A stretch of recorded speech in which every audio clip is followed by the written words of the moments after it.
High above London, on the roof of St Mary's Hospital in Paddington, a Hurst trap is breathing in roughly the same amount of air each day as a human being. Analysis of the pollen which sticks to this robot's glass nose enables scientists to determine a sneeze rating for the millions of hay fever sufferers in London. People allergic to these tiny grains of grass pollen start sniffling when the count goes above 50. On Sunday, the robot recorded a 6-year high of 357.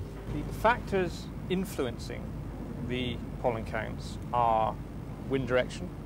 If it's coming from the east, the wind is tracking over London, the North Sea, there's no pollen out there. If it's coming from the southwest or the south, you're coming over large areas of grassland.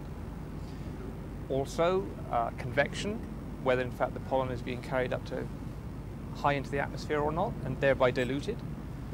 And finally, I guess, the great British weather problem, rain. The hay fever sufferer likes a nice rainy day. The rain washes the pollen out of the air. June and July are the worst months, and this year's high pollen counts have led to a run on chemists which stock dozens of products to ease hay fever symptoms. Most of them work pretty well for most people, but not always. A couple of days last week I was popping tablets sort of every half an hour, sort of just getting a bit like a junkie. It was just ridiculous. I ended up having to sort of go home early. I just couldn't drive and focus anymore. The Asthma Research Council has been inundated with inquiries, and they've printed this booklet full of advice. It appears that the number of sufferers is on the increase. There are a variety of reasons, I think.